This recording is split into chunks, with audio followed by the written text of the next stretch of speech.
that New Testament writers insist on reading the Old Testament in salvation historical lines, that is, following the Bible storyline. Although that is true, I would like to think that that's now reasonably well established amongst us.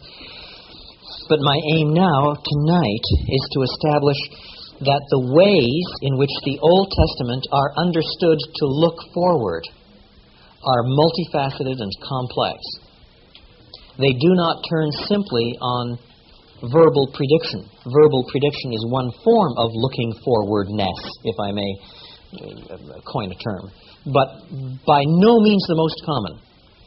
And once we discover what some of those other ways are, then we'll discover links between the Testaments that we might otherwise very quickly overlook. We're going to begin tonight with Matthew chapter 5. Matthew chapter 5.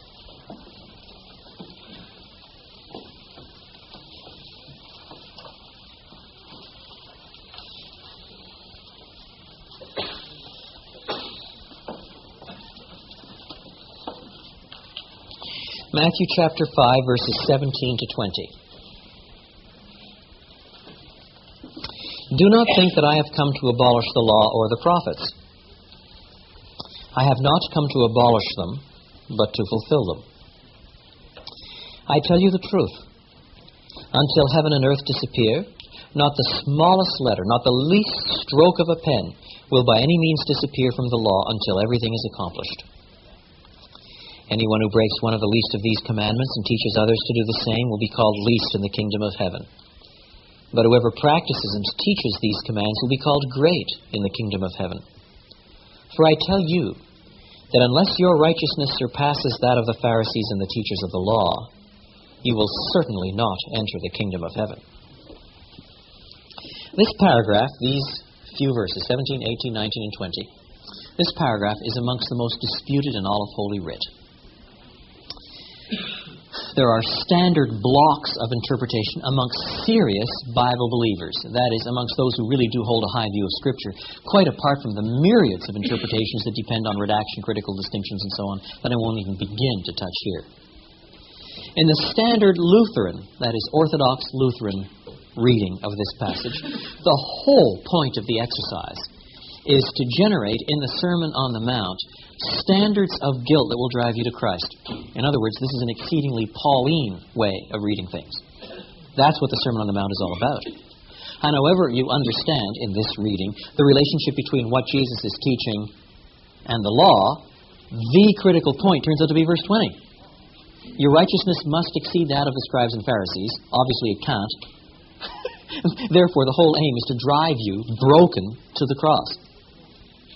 Now, I would be prepared to argue that there's some truth in that, in a way that turns out to be a bit surprising, but that it's nowhere near the central theme in Matthew that Lutheran scholars like to think. For a start, it doesn't adequately handle that word fulfill. That's a major Matthean word. It's an exceedingly important word. And in addition, it doesn't address the larger question of what is the relationship between Jesus' teaching and the given law. That kind of question surfaces again and again and again and again in the book. And to argue Pauline categories into Matthew, it seems to me, is terribly reductionistic. But for our purposes, since probably very few of us here are Orthodox Lutherans, maybe no one for all I know, for our purposes, perhaps what I should do is outline probably the dominant interpretation amongst Protestant types with a high view of Scripture, not least in the Reformed tradition. You'll find it, for example, in John Stott. You'd find it in Hendrickson. You find it at the turn of the century in Broadus. It is, if not the dominant, certainly one of the dominant interpretations. It runs like this. What Jesus is talking about here is moral law, and only moral law. For what he says is, do not think that I have come to abolish. I have not come to abolish, but to fulfill. And then, in the antitheses that follow, you have heard that it was said, but I say unto you. And in some ways, Jesus seems to be intensifying or pointing to the real meaning of the law in some sense. So this fulfill must mean intensify or bring to fulfillment, bring to completeness. The law was given there in the Old Covenant, but now it's brought to its completeness insofar as its real intent and driving force is now made clear. And if this is the meaning, then all of the old Puritan expositions are right. Thomas Boston, for example, on the Ten Commandments. It's still worth reading. But Thomas Boston on the Ten Commandments, you see, goes back to the Decalogue. And for each item in the Decalogue, especially that is unpacked here, he reads in all of the Sermon on the Mount material back into the Decalogue. The Decalogue says, you shall not murder. Then clearly what it really means is, you shall not hate. Since that's what Jesus says, it really means, if that's what Jesus is doing. Do you see? So, in this sense, the whole Bible is held together by a heavy emphasis on moral law as distinct from the whole law covenant or civil or ceremonial law. And this lies at rest, you see, with the old Puritan vision that the Bible is made up basically of three things: law, grace, and illustrations of both. And then anyone who does not buy into this vision of things then is dismissed as an antinomian. This is tied then to some of the treatments of law in which there are debates as to whether or not there is a legitimate Calvin's third use. Are you familiar with the three uses of the law from Calvin? And the third use, of course, is the exercise of the law in the church to promote righteousness. Now, these involve huge historical questions, and they divide dispensationalists from covenant theologians and all kinds of other things here. But our first interest is, what does Matthew mean, and how is he using these texts that he refers to? And then we'll try to see how we can work back out to some of these systems in one way or another. I have to confess that I am thoroughly unpersuaded by this approach to the Sermon on the Mount. I've laid my cards on the table right away. First of all, verse 18 says, not a jot or a tittle, which sounds awfully comprehensive. It does not say not a jot or a tittle of the moral law. It says not a jot or a tittle. Nothing in the law shall be set aside. In other words, it is difficult to imagine a more all-embracing, comprehensive vision of the Old Testament law than this one. Yet the entire interpretation depends, finally, on a tripartite division, moral, civil, and ceremonial law, which, so far as I can see, is not used in the history of the church to explain how the canon fits together until Aquinas. This is not a Calvinistic distinction, although Calvin uses it. It is a Thomistic distinction. In the early fathers, you sometimes find distinctions made between moral and civil, occasionally moral and ceremonial, occasionally civil law. You find distinctions made. But as a whole system for explaining the relationships between the Testaments, I haven't found it before Aquinas. By this system, ceremonial law is gone because it's fulfilled in Christ. Civil law is gone because it referred to the nation-state, and now the locus of the people of God is no longer a nation. So that leaves moral law, and moral law is enduring. That's what Jesus is really talking about here. Now, it does not follow that this interpretation is wrong because you can't find the interpretation before Aquinas, but it does make you a little nervous. It does make you a little nervous. And in any case, I find it unbelievable when the text on the face of it in verse 18 is about as all-embracing as you can get. Above all, it won't work with the verb pleirao, the verb to fulfill. What has happened, I think, is that we have set up an artificial and demonstrably false meaning of pleirao because we have demanded a simple antithesis to abolish. Jesus says, I have not come to abolish, but to, what? Keep, maintain, observe, intensify, deepen, improve, sharpen. Anything that seems to be the antithesis, you see, to abolish. But it may not work that way. On the face of it, pleirao, which is used again and again and again in Matthew, always elsewhere in Matthew has to do with the fulfillment of eschatological promise. Without exception. God predicts, and now comes along the fulfillment. Without exception. In a variety of ways, subtle ways, some of them, but they all have to work along those lines. Now, Take Matthew then at the face value of Plato. Does the text make sense? Do not think that I have come to abolish. I haven't come to abolish, no. I have come rather to be the eschatological fulfillment of. He's come to fulfill the law. That is, to be that to which the law points.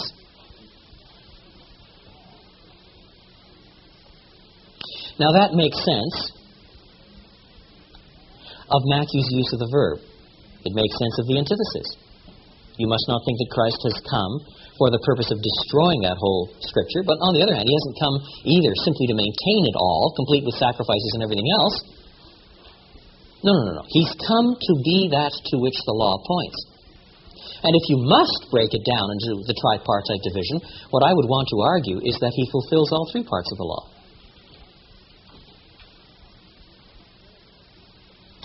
Now, it is primarily what we would call the moral law that prevails in what comes next. Let's look at it this way. In the new heaven and the new earth, at the risk of a rather bad simplification, in the new heaven and the new earth, will there be any laws around that say, you shall not commit murder?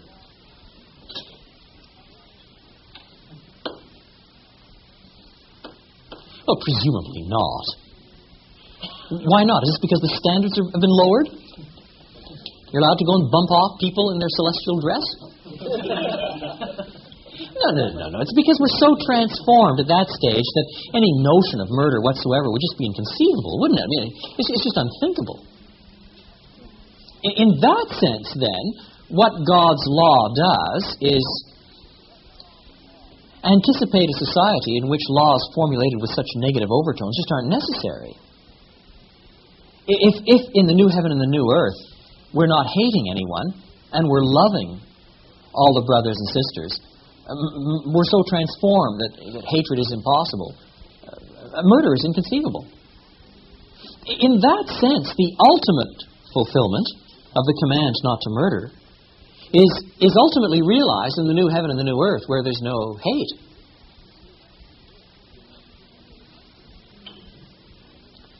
So the question is there any sense, are there any reasons for believing that what we call moral law was given not only to say you mustn't do certain bad things, in other words, that the law has not only these legislative functions, but that the law has certain salvation historical functions. Prophetic functions, if you like.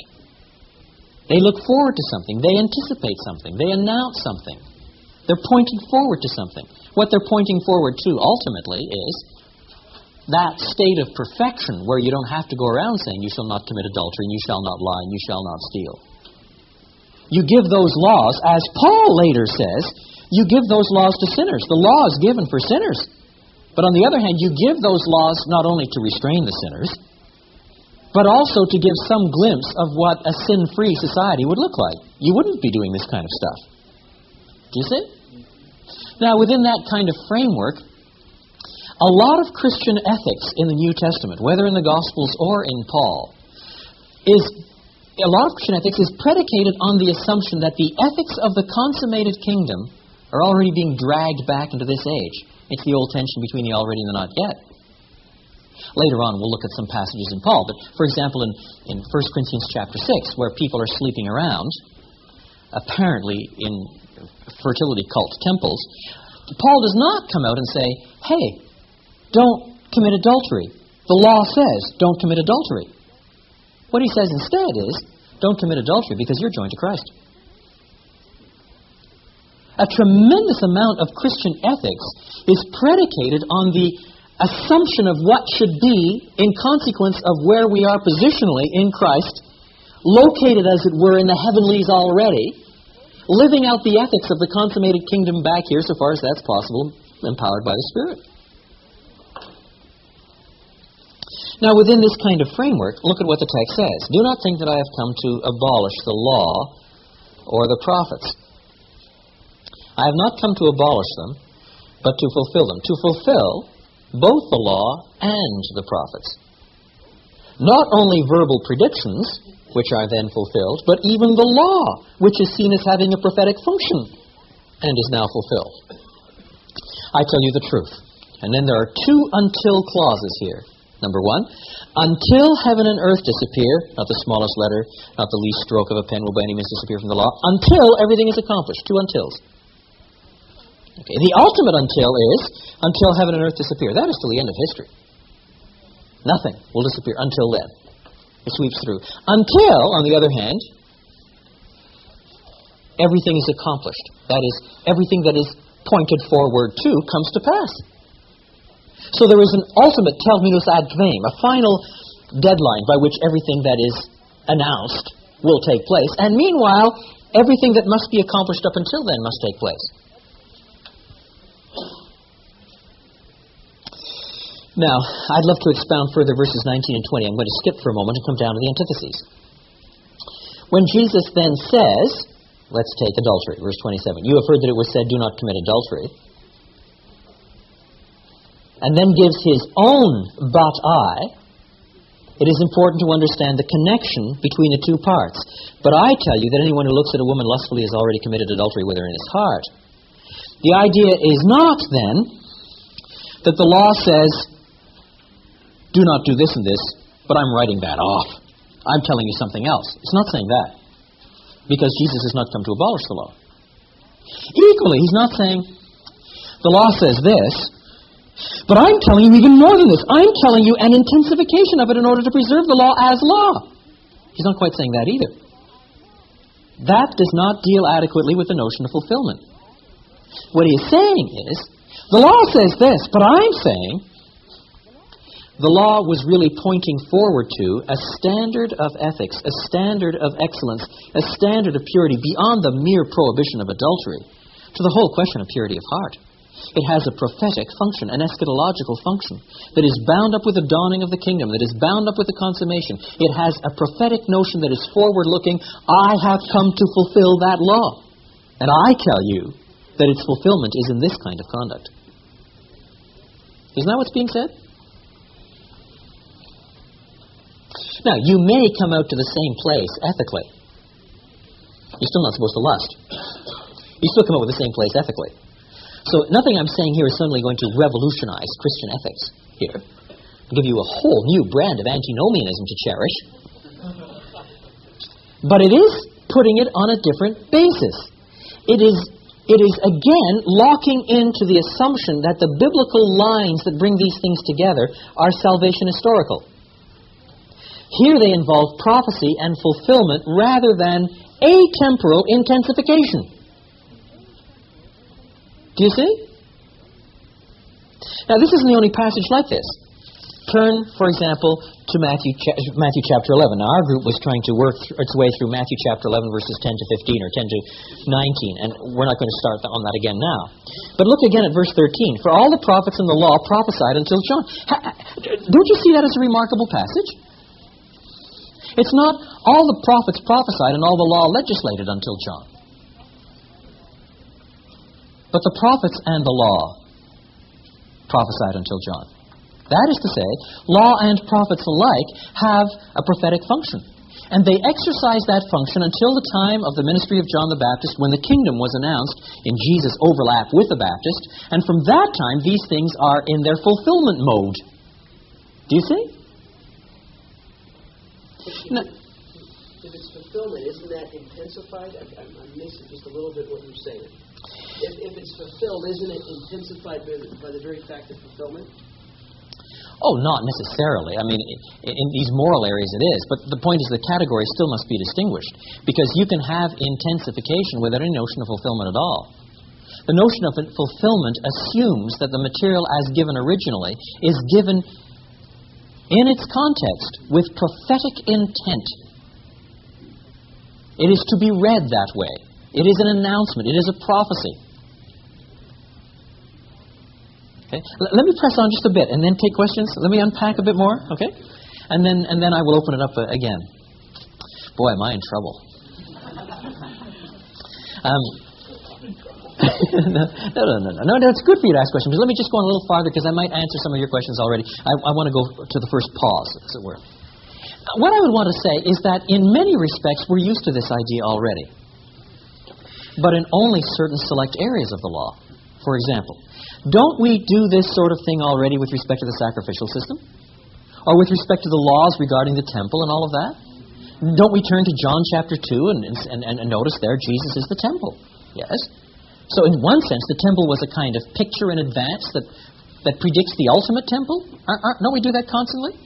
Don't we turn to 1 Corinthians and say, yes, Christ our Passover was sacrificed for us. There's a sense in which Christ is the ultimate Passover. We're not quite sure how to handle it, how to label it. Do we call it typology? Or do we call it prophecy? Or is it only after the fact stuff that you see only after the fact? I mean, is there any sense in which this material is genuinely within its own context announcing in advance? And if so, how does it work? But nevertheless, we do it for virtually all of the so-called ceremonial law, do we not? Don't we? And on some issues, we're prepared to tease out how it gets there. For example, on circumcision. There might be some differences between us, amongst us. Exactly how circumcision is tied to baptism or not, as the case may be, but we're all prepared to acknowledge that even in the Old Testament, in Deuteronomy, in Jeremiah, the emphasis is on circumcision of the heart. It's not just circumcision of the foreskin that is the critical issue. Already that's made clear in Jeremiah and Deuteronomy. So that when we come along and read it in Romans chapter 2, that the ultimate circumcision is circumcision of the heart, we're not all that surprised. The patterns are being laid out for us already in the Old Testament. And this law of circumcision is not to be taken as sort of an end in itself. It is predicting something, the getting rid of something fundamental, something that is bound up somehow with an old way of looking at the world and of sin and so forth, a mark of covenantal entry that demands more than a snipping off of flesh, that demands a whole new life. So, I would want to argue that there are elements of the law where we're prepared to do that all along, aren't we? The only difference is, I'm arguing that Jesus' argument here is that the whole law covenant is to be viewed that way. The whole kit and caboodle. You don't start making distinctions, moral, civil, and ceremonial law. Those are post-New Testament distinctions. They may have certain heuristic value, but they are not the categories that Jesus deploys. The categories that Jesus deploys are the whole thing right down to the jot and tittle. The whole thing right down to the jot and tittle looks forward. It has a prophetic function. Part of our problem is that when we think of prophecy, we think of verbal prediction. When we think of fulfillment, we think of event that corresponds to that verbal prediction. But these texts suggest that prophecy in some large sense, in some predictive sense, is very often bound up not with verbal prediction, although there are verbal predictions that look forward to certain things, such as, for example, the birth of the Messiah in Bethlehem Ephratah in Micah 5. That is a verbal prediction type prophecy.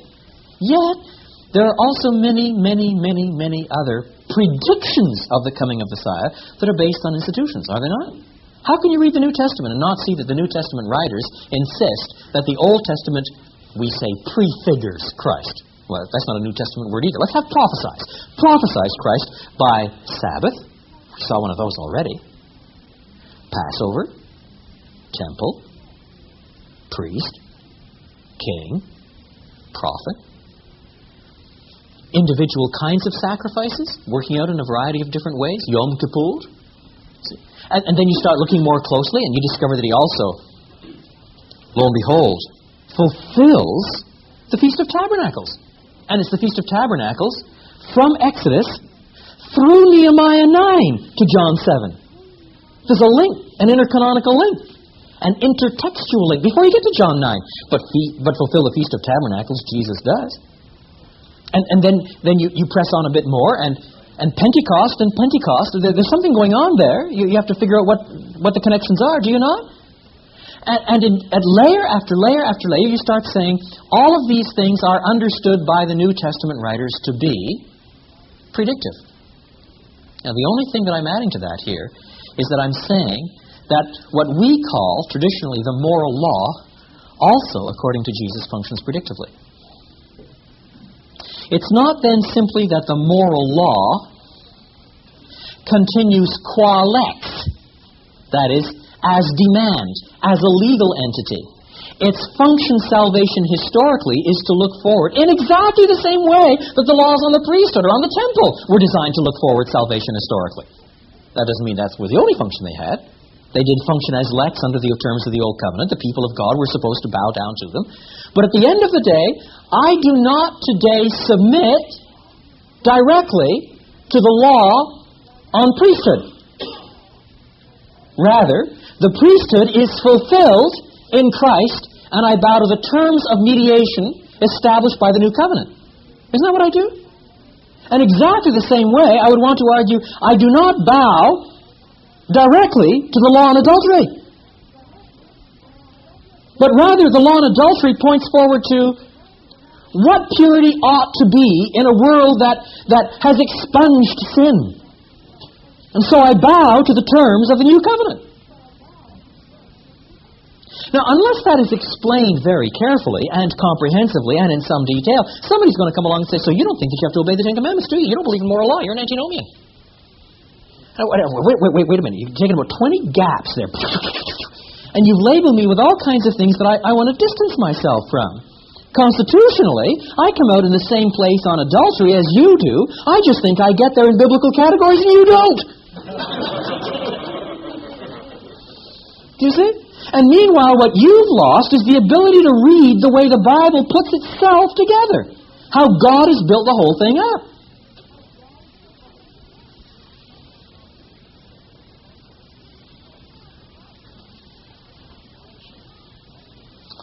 Moreover, in my more perverse moments, of which there are regrettably many even yet, I'm inclined to point out that Paul is accused of antinomianism. Unjustly, but he's accused of it. Because his position could be mistaken for it. He openly says he's no longer under law. We'll look at that passage in due course. Dispensationalists are all pleased. Nobody would ever accuse John Murray of being antinomian. Now, the fact that nobody could accuse John Murray of antinomian makes me wonder if he's really Pauline. If you're really Pauline, somebody's got to be accusing you of being antinomian. Don't they?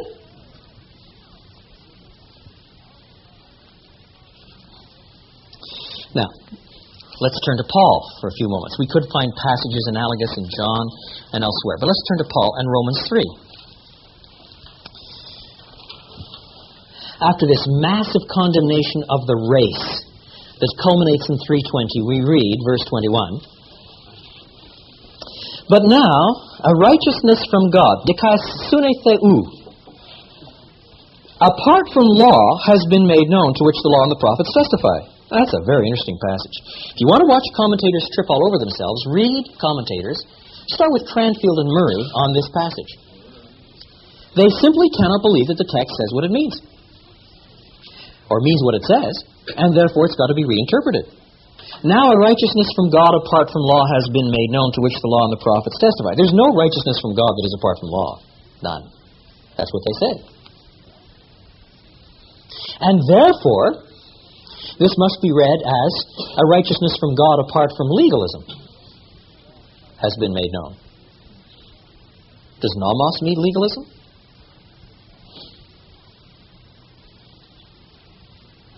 No. Couple of passages only by detailed extension demanded by the context only. Certainly is not the point here. The point is, a righteousness from God apart from the law covenant has been made known, to which nevertheless the law and the prophets testify. That is, they do announce it. They bear witness to it. But now it has been made known under a different covenant. Nomos often means law covenant. That is, the whole law covenant associated with the name of Moses. Isn't that what the passage means? It comes about with the fulfillment of those things, to which those things abundantly testify in the coming of Jesus. Isn't that the point? It's a salvation historical point.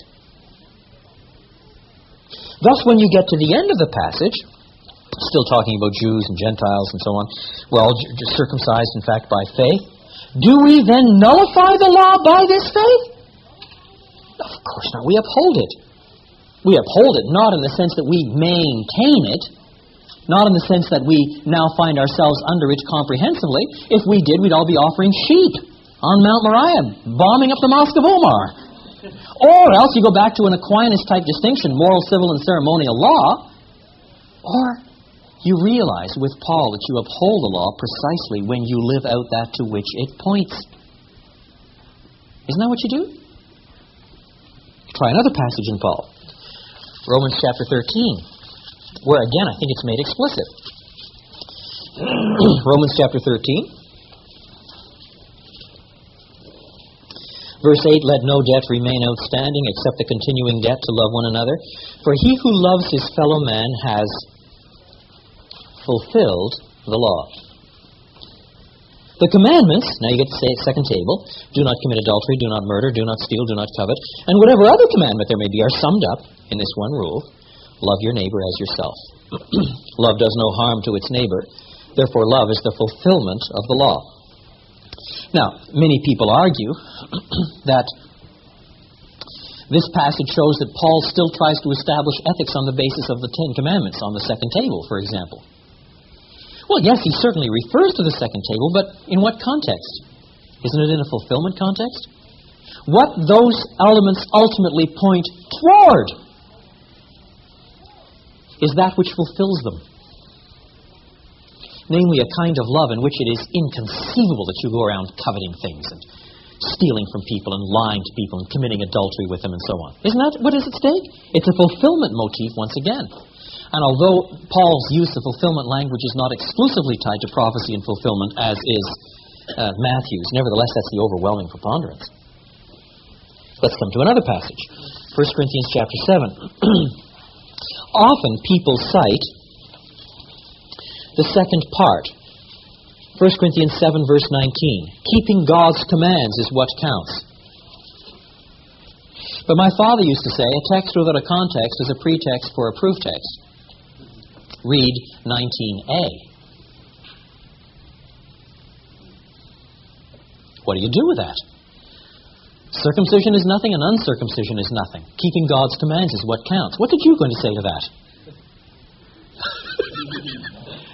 Isn't you going to say to that, hey, you're pulling a fast one. Circumcision is one of God's commands. So how can you possibly say that keeping God's commands is what counts when you have just disallowed the necessity of keeping circumcision? The very least that you must infer from this, I'll suggest there's more in a moment, but the least you must infer is that what Paul means by commandments here cannot be seen as one-to-one with the whole Old Testament law. So again, the Protestant tradition tends to say, well, what he must have in mind then is the moral law. Well, it's a nice conclusion if there were only something in the text that might suggest it, but that's not what is said. Let's look at another passage in Paul, 1 Corinthians chapter 9. It seems to be one of the most important of all. 1 Corinthians chapter 9. Beginning at verse 19. In the context, Paul is talking about his own principled self-denial and self-sacrifice in order to be as flexible as possible and win as many people to the gospel. And this is becoming a whole model then about how people have the right with respect to food offered to idols to give up their rights for the sake of weaker brothers. Just verses 19 and following. Though I am free and belong to no man, I make myself a slave to everyone to win as many as possible.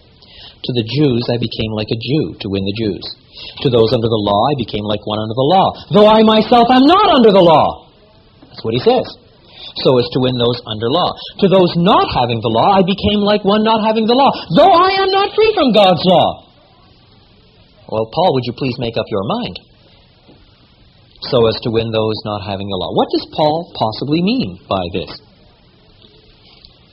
The first thing to notice is that Paul does not in this passage see himself as basically a Christian Jew who has to flex in order to win Gentiles. He sees himself in what theologians have called the tertium quid, the third position.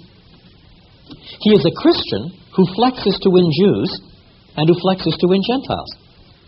Have you noticed that? To the Jew I became a Jew. To those without the law I became as one without the law. He is not a Christian Jew who only flexes one way to win Gentiles. He's in a tertium quid. He's in a third position. And he finds himself in the awkward position of having to flex both ways, to flex to win this group and to flex to win that group. Okay? It's very important to see that he sees himself in a separate position. Covenantally, in terms of his approach to the law, in terms of how he ties these things to his own life, he is not a Jew who's permitted to flex. He flexes even to act like a Jew. That's what he says. So to the Jew, he says, I became like a Jew. And then he unpacks it further. To those under the law, I became like one under the law, though I myself am not under the law. And you just can't get much clearer than that. He does not see himself as bound by the law covenant. Now, undoubtedly, the way that displayed itself in the first instance was in terms of kosher food and things like that. But nevertheless, it isn't restricted to food here alone. It's cast in these broad terms. He does not see himself under the law covenant. But he's prepared to act like it in order to win the Jews. Then, on the other hand, to those who are without the law, he says, I became like one without the law. But that doesn't mean he's completely lawless. For he hastens to add, though I am not free from God's law. But then he realizes that that could be misunderstood. He's just finished saying that he is free from God's law. So he defines now a little more closely what he means by God's law, that Jews who are not Christians would not acknowledge. He is, he says, enemos Christou. Now, enemos is an extremely rare expression. It's a hapax in the New Testament. It does show up in the Maccabees and elsewhere, and its meaning is quite clear. The genitive construction that follows is that which binds you. In other words, he is bound by Christ's demand. And he sees that, ultimately, as his obedience to God's law. Which means there is a limit, practically speaking, on how far he can flex. Elsewhere, you can say one man regards one day above another. Other man regards all days the same. Let each be fully persuaded in his own mind. But you cannot imagine Paul saying, one man commits adultery, another man doesn't. Let each be fully persuaded in his own mind. You can't. Because he sees that there are certain constraints, there are certain limitations, there are certain barriers beyond which he can't go.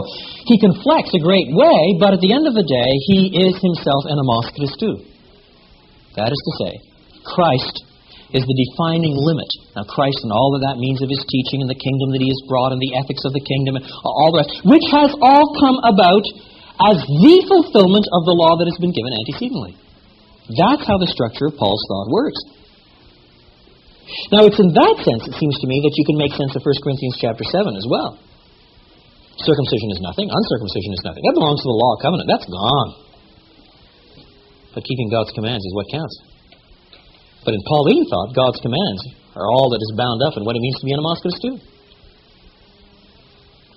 So that still raises the fundamental questions about how you make the moral connections. Yes, it does. Yes, it does. Raises some very fascinating questions about Sabbath, too. But at the end of the day, that, I think, is the basic structure of the way law is related to gospel on the salvation historical plane. It's bound up with this prophecy and fulfillment motif. Let me try another passage as well. This is a bit dissimilar, but it's got some parallels. We'll try Hebrews chapter 1, and then I will try to draw one or two homiletical applications, what this looks like, and then we'll open it up for a free-for-all. Is that fair? Hebrews chapter 1. Now, doubtless you will recall that in Hebrews 1 and much of 2, Paul is trying, the writer, I've been in Paul too long. The writer is trying to insist that Jesus is better than the angels. Now let's take two of the passages here. It's Priscilla. Oh, it's Priscilla, yes. Well, that has been seriously argued, but on the other hand, one of the people who argues it thinks that the apocalypse was written by Mary, the mother of Jesus, so I confess I have my doubts. So what's your point? Yeah. What I want to do is focus on just two passages here. One could pick up a whole lot of them, but let's take two of the Old Testament quotations. First, verse 5. As part of this argument that Jesus is superior to the angels, you have this quotation from Psalm 2. To which of the angels did God ever say, "You are my son, today I have become your father"? And then a little farther down, another one. But about the Son, God says, your throne, O God, will last forever and ever. The righteousness will be the scepter of your kingdom. You have loved wickedness and hated. You have loved righteousness and hated wickedness. Therefore, God, your God, has set you above your companions by anointing you with the oil of joy. Let's take those two passages. Begin with Psalm 2. When you look at Psalm 2, a psalm quoted not infrequently in the New Testament, you can make sense of the whole psalm in its Psalter context as referring to David or to the Davidic king. Why do the nations conspire and the peoples plot in vain? The kings of the earth take their stand and the rulers gather together against the Lord and against his anointed one. That is against the Lord and his anointed one, his Meshiach. But the anointed one could, in the Old Testament terms, be prophet or priest or king. You have to establish by the context who this anointed one is. The enemies say, let's break their chains. But the one enthroned in heaven laughs. The Lord scoffs at them. Then he rebukes them in his anger. He terrifies them in his wrath, saying, I have installed my king on Zion, my holy hill. I have become your father. Today I have begotten you. Now this is an enthronement proclamation. That's what it is. It's an enthronement proclamation. The formula is used throughout the entire Mideast at the time. The God becomes the father of the vassal human being who is the suzerain's deputy king, as it were, over the people of God. That's the language that is being used at the time. So David is peculiarly God's son, precisely because David has been enthroned to be king. That's what is meant here. Ask of me, and I will make the nations your inheritance, the ends of the earth your possession, and so forth. Serve the Lord with fear, rejoice with trembling, kiss the Son, lest he be angry, and you be destroyed in your way. Now you go back to chapter 1 of Hebrews, and you notice something else. This passage, the same passage, you are my son, today I have become your father, is in fact quoted 3 times in the New Testament, and each with a different implication. The first is found in the book of Acts, chapter 13. Acts chapter 13. Verses 32 and following. Paul is in Pisidian Antioch. I finally got Paul. We tell you the good news. What God promised our fathers, he has fulfilled for us, their children, by raising up Jesus, as it is written in the 2nd Psalm, you are my son, today I have become your father. So here, Psalm 2:7 is quoted to authorize and justify the resurrection of Jesus from the dead. Isn't that clear? Here in Hebrews 1, the same passage is quoted to authorize the proposition that Jesus is superior to the angels. Isn't that clear? And the third instance is also in Hebrews chapter 5. Beginning at verse 4, no one takes this honor, that is, of being a priest upon himself. He must be called by God, just as Aaron was. So Christ also did not take upon himself the glory of becoming a high priest. But God said to him, you are my son, today I have become your father. Now the same passage is being cited to prove that Jesus really was a priest. Now, on the face of it, it's enough almost to make you think that maybe the liberals have it right, and the New Testament writers don't know how to quote the Old Testament. In fact, there was an older style of commentary that would take that sort of approach in a very reverential way. If you want to read something very interesting on the Old Testament quotes in the New, read John Broadus's Matthew commentary. It's a fine commentary in many ways. But perhaps the 2 most difficult books in the New Testament as far as quoting the Old Testament is concerned are Matthew and Hebrews. And every time John Broadus comes across one of those tough passages in Matthew, out of Egypt have I called my son, or something like that, what does John Broadus say? John Broadus says, in effect, I don't have a clue what this means. He doesn't use that language, but that's what he means. I don't have a clue what this means, but because this was inspired by the Holy Spirit, therefore we must accept it. There must be a connection here somewhere. I don't understand it, and nobody else does, but God's put it all together, so this must be what the Old Testament means. And he goes on. Well, that's infinitely better than the kind of arrogance of modern skeptics that looks at the same material and says, I don't have a clue what this means, and therefore it's nonsensical. I mean, it's just possible that God may have some layers of thought beyond yours, you know. So in one sense, John Broadus is to be commended. But on the other hand, it's no solution either. If you believe that there's some sort of rational explanation, God is not just playing games, then you want to get a little bit beyond John Broadus, don't you? Now, before we try and sort out a solution, and I think there's a plain one, plain as a pikestaff, once you've got 2 or 3 pieces in place, let's look at the next one. Verse 7, and speaking of the angels, God says, He makes His angels winds, His servants flames of fire. But about the Son, God says, addressing the Son, according to the writer of the Hebrews, your throne, O God, will last forever and ever. Well, that certainly puts Him one up on the angels, who are mere winds and breaths of fire and things. Right? The argument is clear enough, in other words, in Hebrews. The question is, does this use of Psalm 45 prove justified? So now we go back to Psalm 45.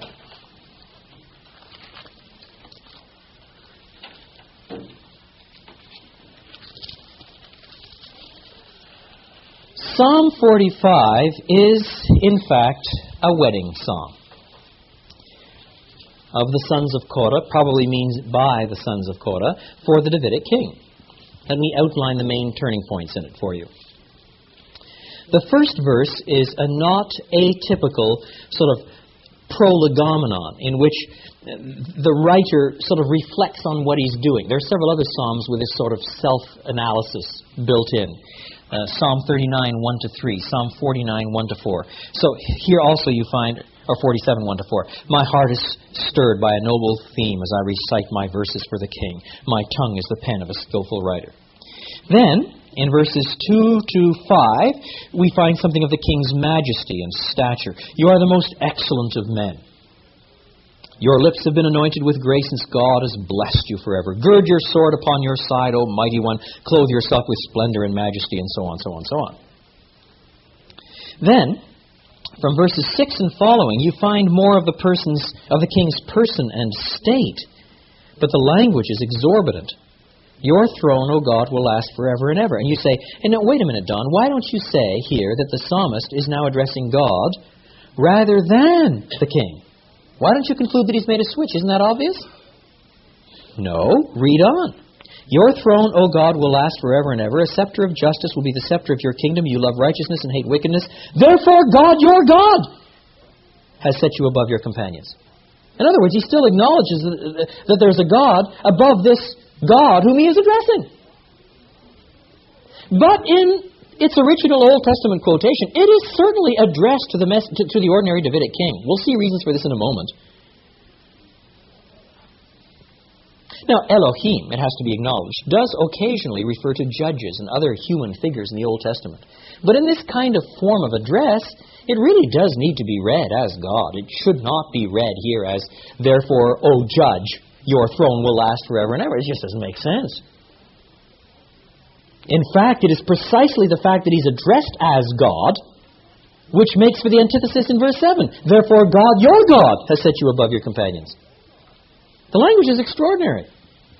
All your robes are fragrant with myrrh and aloes and cassia, from palaces adorned with ivory. The music of strings makes you glad. Daughters of kings are among your honored women. That is, even princesses are in your courtyard. At your right hand is the royal bride in gold of Ophir. So now you're coming up to the wedding itself. You've had all this prolegomenon in which you've magnified the king and mentioned his righteousness and his glory and so on, and even addressed him as God. And now you've got the bride introduced. Then in verses 10 to 12, the bride is addressed. Not only is this clear from the words, but from the pronouns in Greek. In Hebrew, rather. The bride's allegiance is emphasized. Listen, O daughter, consider and give ear. Forget your people and your father's house. In other words, you leave your father and your mother and you cleave to your husband. The king is enthralled by your beauty. Honor him. He is your Lord. And if this is the kind of framework and home and so on you establish, since he is the king, the daughter of Tyre, proverbial for wealth, will come with a gift. Men of wealth will seek your favor. Do you see? So make sure now in this new union that is being established that you are entirely in full allegiance to him as your Lord, your husband. Then briefly, verses 13 to 15, there's comment on the bridal train. All glorious is the princess within her chamber. Her gown is interwoven with gold and embroidered garment. She is led to the king. Her virgin companions follow her and are brought forward. They are led in with joy and gladness. They enter the presence of the palace of the king. Wedding consummated. In verses 16 and 17, the pronouns in Hebrew show that the author is now addressing the king again. Your sons is masculine. And it is these two verses that show that the author is still thinking at the human level. Your sons will take the place of your fathers. You will make them princes throughout the land.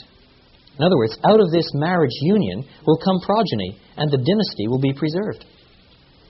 The sons take the places of their fathers, and the dynasty moves on.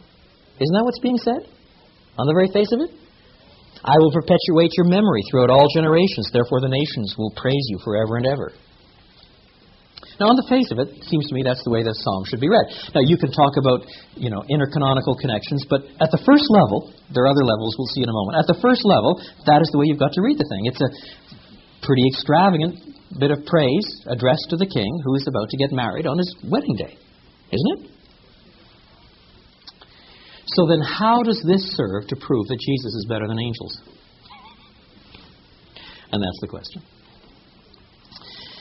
I don't think that it is even possible to address the question successfully with respect to either of these psalms unless you work through a fundamental Davidic typology, which has its origins in 2 Samuel 7, but then builds up step by step throughout the Old Testament.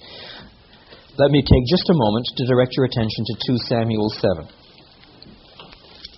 2 Samuel 7. This, of course, takes place when David wants to build a temple to God. Nathan finally says, after initially giving an approval, says, God won't allow it.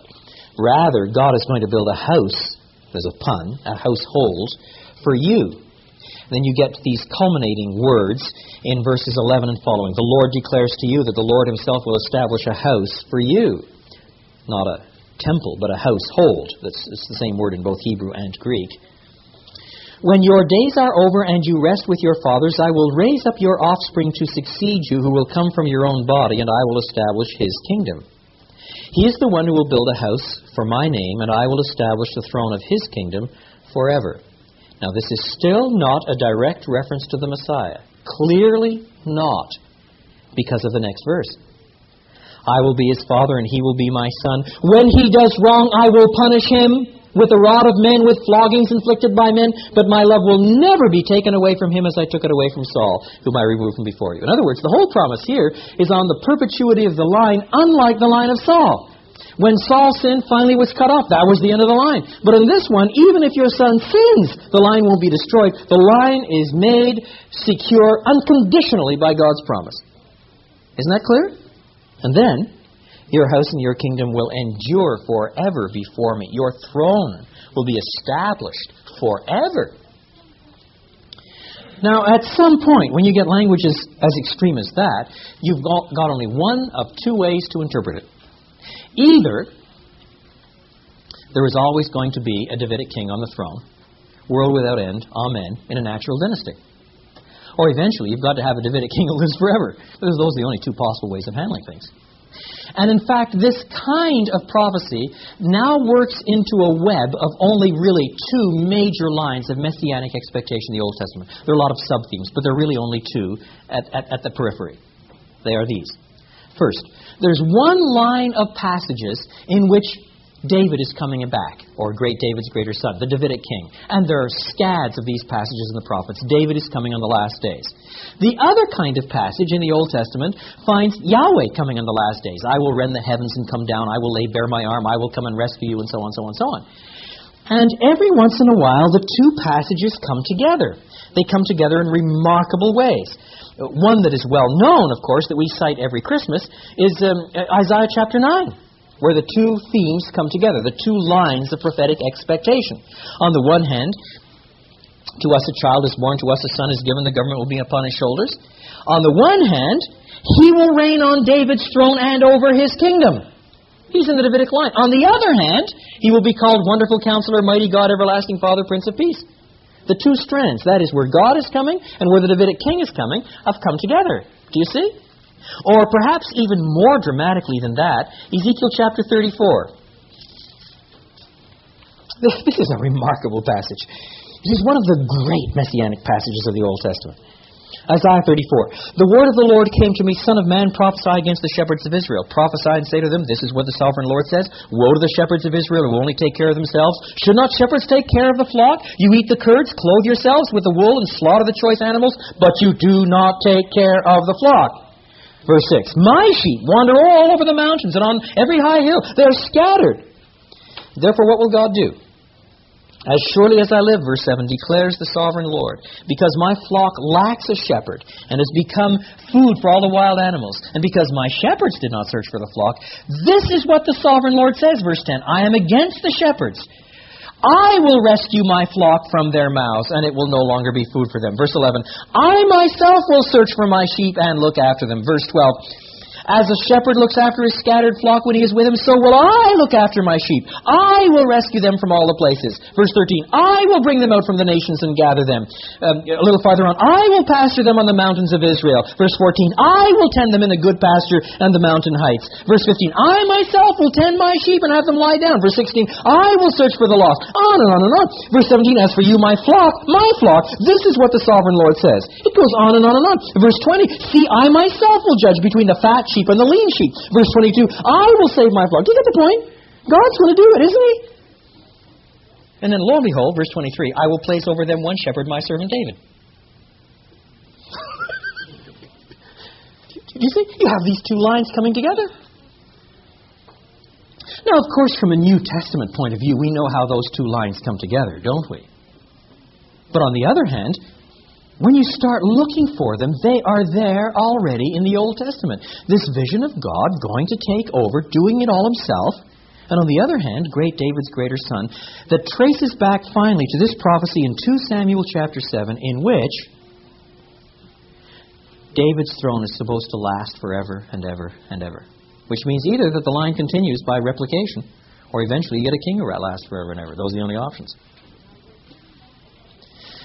Now, within that kind of framework, then, within this era of rising expectation of a Davidic monarch, within that framework, David himself and the Davidic dynasty becomes institutionally a prophetic voice. That's the whole point. That is to say, it's not only that there are prophecies about David, David is himself a prophecy.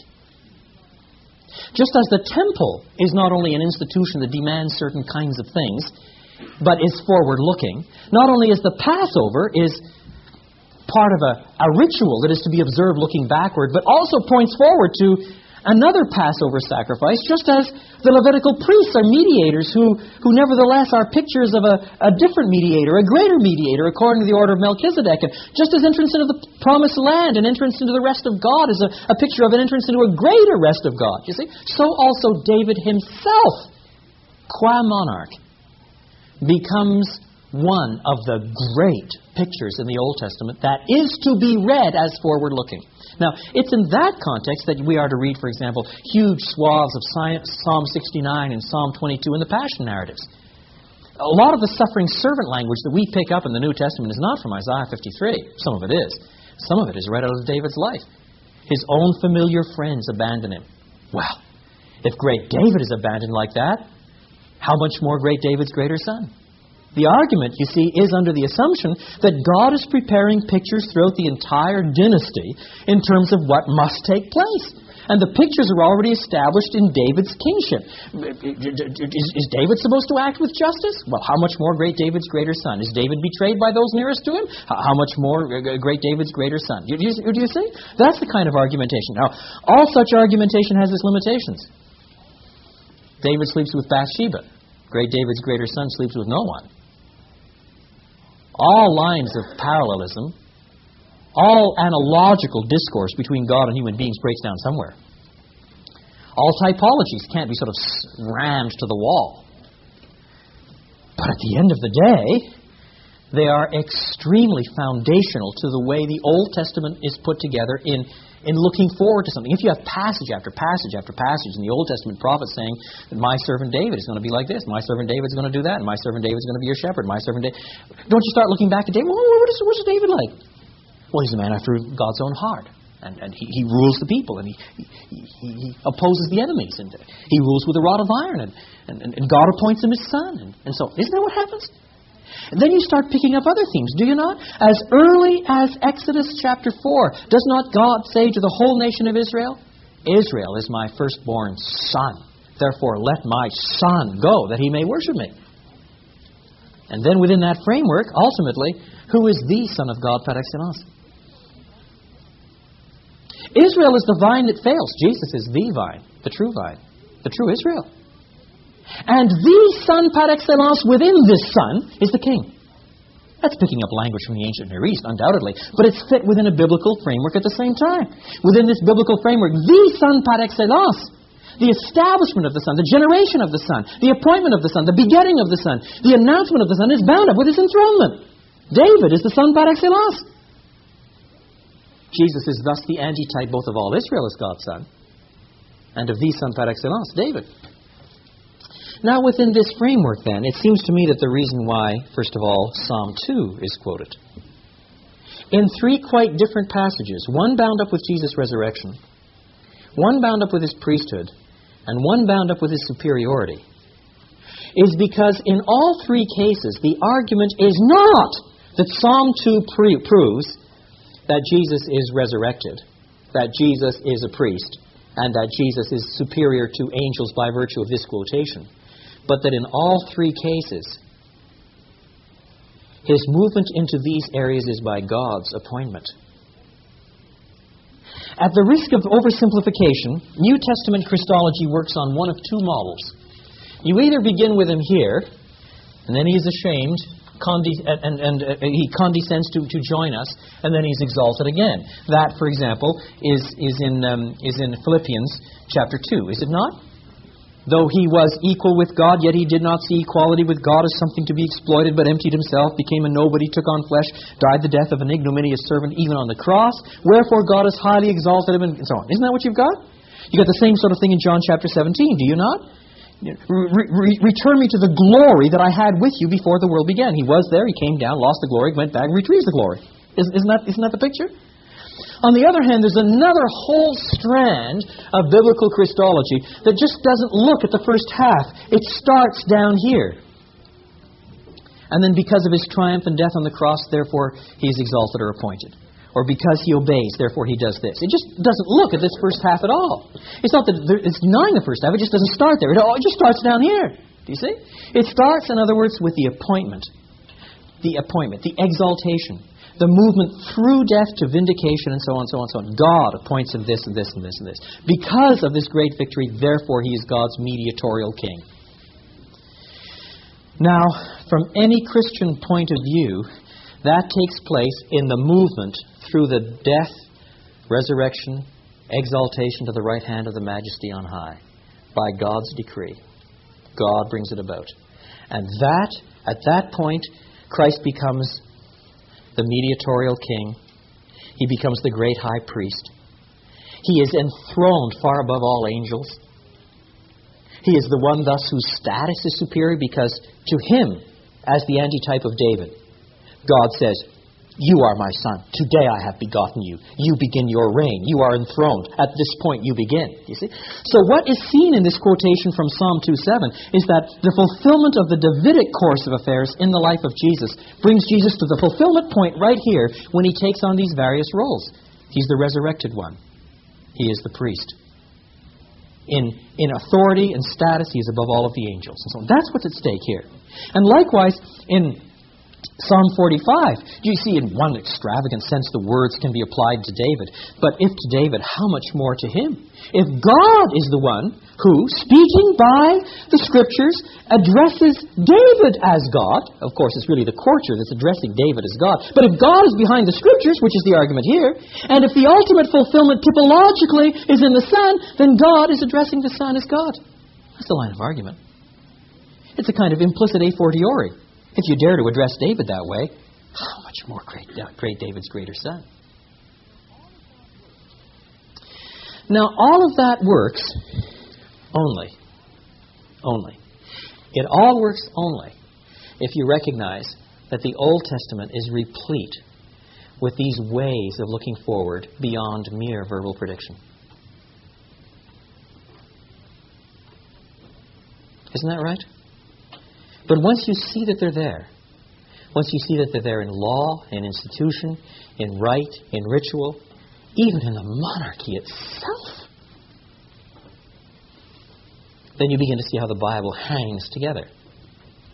Do you not? And then the question becomes this, and with this I close and we'll open it up. Then the question becomes this.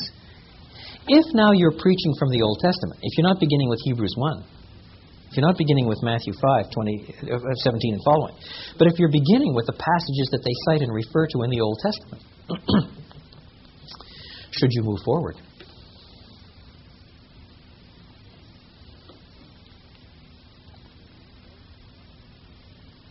There are many voices amongst us who would say, no, you should not.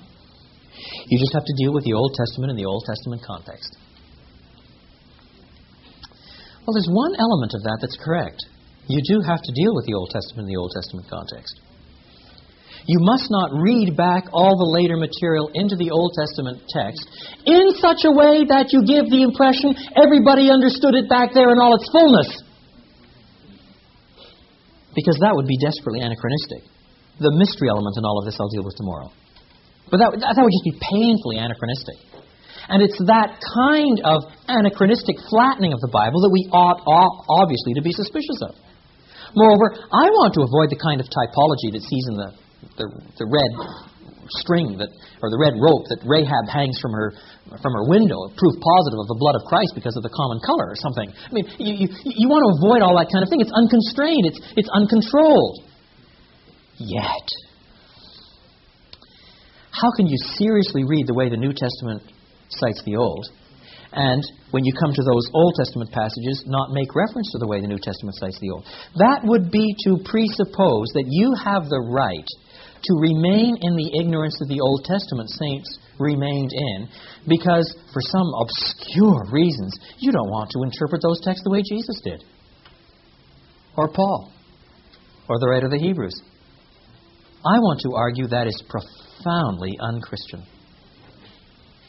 It is, at the end of the day, unbiblical. Whereas you don't want to read the texts ahistorically. You don't want to read the texts anachronistically.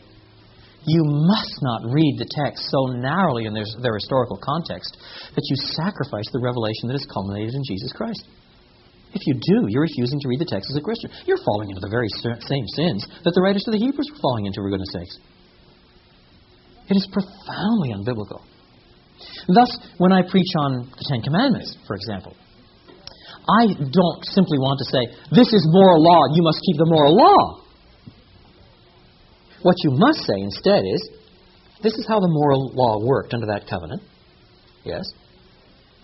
But these things were not just given arbitrarily. They reflect the mind and value and hearts of God. And this is the way they work in Scripture. They're picked up Isaiah this way. They're picked up in Jeremiah this way. Ultimately, Jesus insists that these are pictures of the kind of righteousness that must be in the consummated kingdom.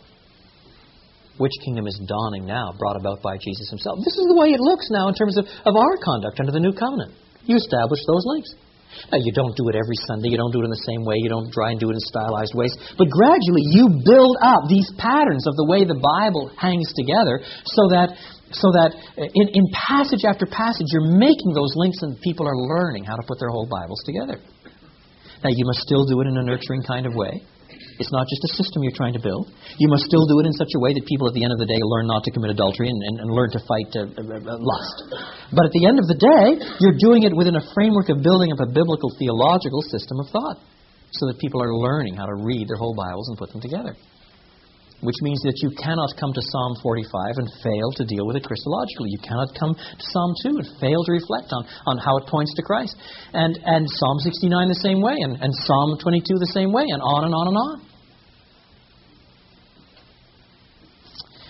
So, brothers and sisters, I'm so careful to be PC now. I say sisters even when there are none present.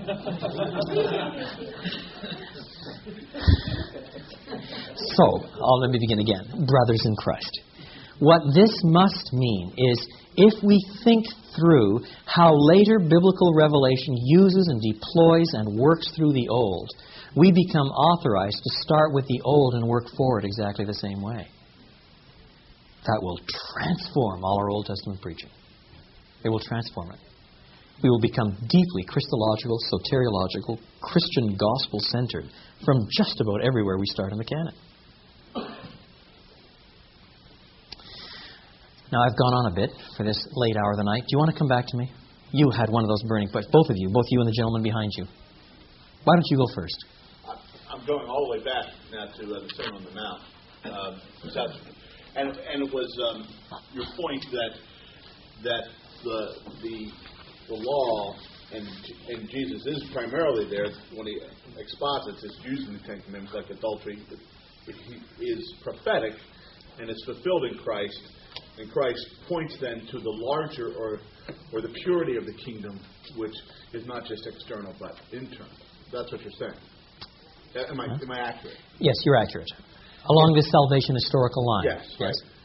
And I guess my question is, are you then saying that the Old Testament that element of committing adultery in your heart is somewhat the mystery that Christ reveals in the New Testament, which is not apparent in the Old Testament? I mean, would the Jew in the Old Testament, should they have come to the conclusion, and it's not enough to not sleep with my neighbor's wife, or as David did, but not to look on my neighbor's wife with lust? Would that not have been part? Is that something that is additional or further explained, and we read it back into the Old Testament? I guess that's. It depends what you mean. See, there are many. There are many additional moral constraints given in the Old Testament. Some people have tried to argue, for example, that the 10th is, in fact, the intensification of the other 9. So if you're not supposed to covet your neighbor's ass, nor your neighbor's ox, nor your neighbor's wife, you've got within a whisker of a similar thought, but under a different command, haven't you? So that you get to some of those same things. Or the Old Testament, Leviticus 19 says, you shall love your neighbor as yourself. But it is not cast within a whole framework that Jesus puts it in quite. How so? I guess that was the second half. But it is not cast the way Jesus casts it. What is the greatest commandment? The greatest commandment is, you shall love God with heart and soul and mind and strength. And the second is, you shall love your neighbor as yourself. On this hang all the law and the prophets. It's just not cast that way under the Old Covenant. Are you saying that the Old Covenant doesn't see the keeping of the law as loving God and loving neighbor? No, because you've put it negatively. What I'm saying, rather, is that the Old Covenant as it is set out is not only interested in certain moral conduct, which we then fail to perform in all kinds of ways that drive us toward Christ along the salvation historical axis, but that one of the purposes of the law, one of several purposes of the law, is to set up models that anticipate what things ought to be like. The positive side. The positive side in these areas, but there's positive side in the command to love God, but also what things will ultimately be like with respect to sacrifice, with respect to a priesthood, with respect to conduct, with respect to a kingdom to come, with respect to legislation. In other words, on every area, the law covenant as a whole is being interpreted as not only as lex, legal demand for the people of the covenant, who, if they do follow God by faith, will find their faith worked out in obedience to that law covenant. But who ought to see that law covenant as occupying a second function, and for that matter, a third and a fourth and a fifth that we shan't go into, but a second function, which is to announce things that are coming. In other words, the law prophesies. Yeah, I hear that. I actually don't struggle with that. That was a new insight, but I see that. Good. Just as an extension of that, this is reflective of a conversation that we've been having around here with our staff and so on. In this matter of ethics, when you see Christ as the eschatological fulfillment, as you say, and you have his statements that our Christian ethics then become Christ and become radically Christocentric.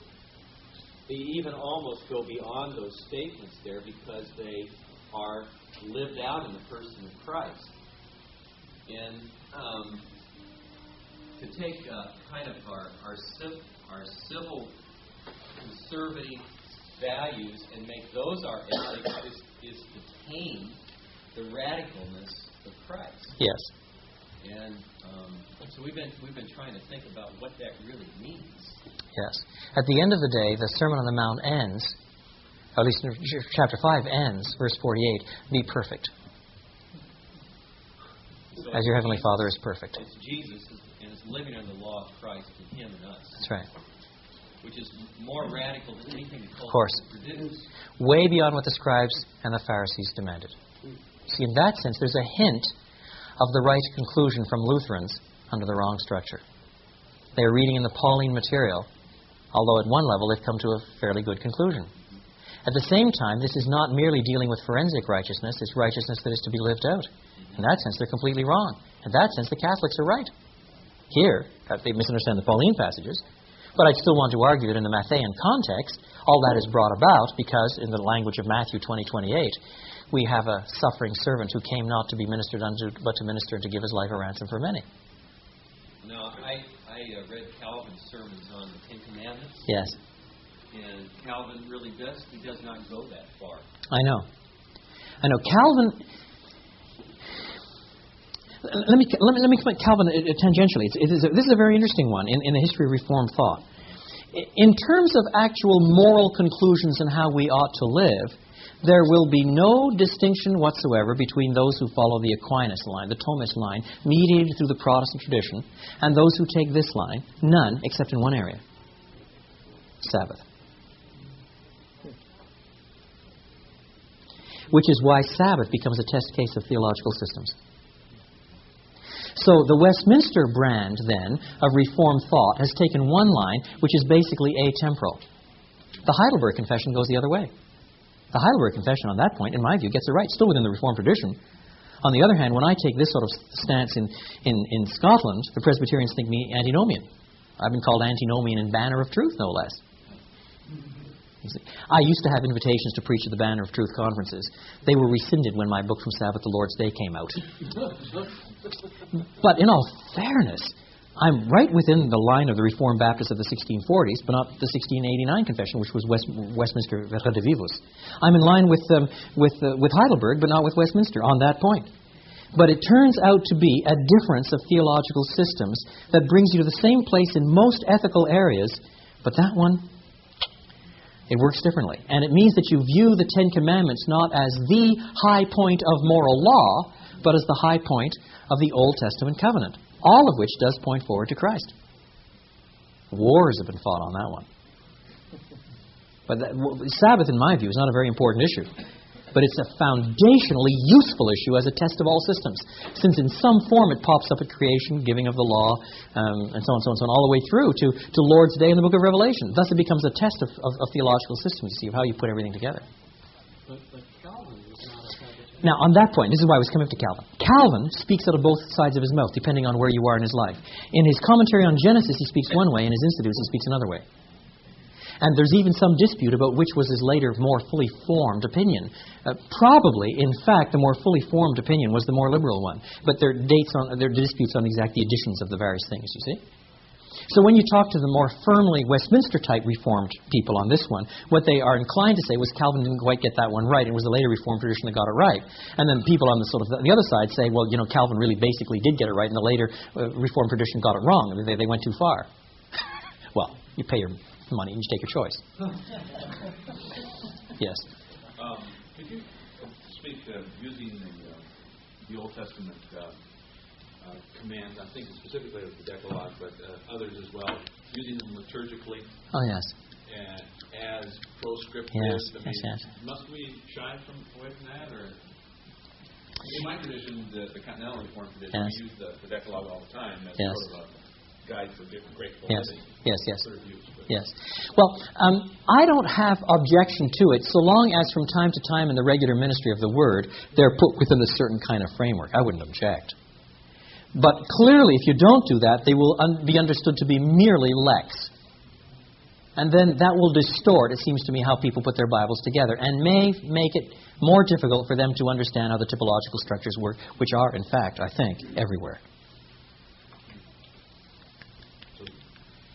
Yeah, that's right. Yeah, that's right. Yeah, I think so. Yes. But on the other hand, we won't be too surprised if the end result of following the law of Christ, or whatever you want to call it, is the same as following the law of Moses, more or less. Well, it's certainly more or less. I mean, which ones? The kosher food laws? Well, I'm in terms of the Ten Commandments. Oh, in terms of the Ten Commandments. More or less, yes. I mean, yes. Yes. What would you do with Ephesians 2, where it says that he abolished in his flesh the enmity, which is the law of the commandments contained in ordinances, if he didn't break up between moral, civil, and ceremonial? In what sense does the cross do that? Well, because in the first instance, I mean, it's talking there about the enmity between Jews and Gentiles. Now, the Jews and Gentiles had all kinds of enmity that finally is lived out in their lives in terms of different lifestyles. It's shown explicitly in kosher food laws and observance of certain rites and so on, so on, so on. But the whole thing is nevertheless viewed as a package by both sides. The Jews view circumcision as a mark of commitment to keep the whole thing. Isn't that why the Jews want it, who are Judaizers in Galatians? It's not, as Jimmy Dunn says, that everything is at the social arena. You've got to belong to one party or another. That's all there is to it. And circumcision is a nasty barrier, so you can get rid of it. From the Jews' point of view, that's not the way it was viewed. Circumcision was a mark of coming under the old covenant in order to do it, and you must do that before you can accept the Jewish Messiah. That was the argument. So to make the distinction here in Ephesians 2, as if you can have the distinguishing marks only being the barrier, it seems to me that no Jew in the first century would have seen it that way. Yes. I'm interested in your hermeneutical approach to the New Testament narrative, then. If the law and the prophets point toward Christ. Yes. What about characters or personalities from the Old Testament narrative? I think, for example, of Boaz. Yes. What he said in the life. Yes. Oh, that's exactly right. I mean, you could take easier ones first. Take the life of Abraham. You see, you must not treat the life of Abraham merely as, he was good at this point, therefore be good. He was a little doubtful over here, telling half-truths, and therefore don't tell half-truths. That's bad. You mustn't do that. I mean, there's some moral lessons to be learned, which is right. I mean, you nurture the people right away with some immediate spin-off in terms of moral application. But surely you've got to deal with the great principles of faith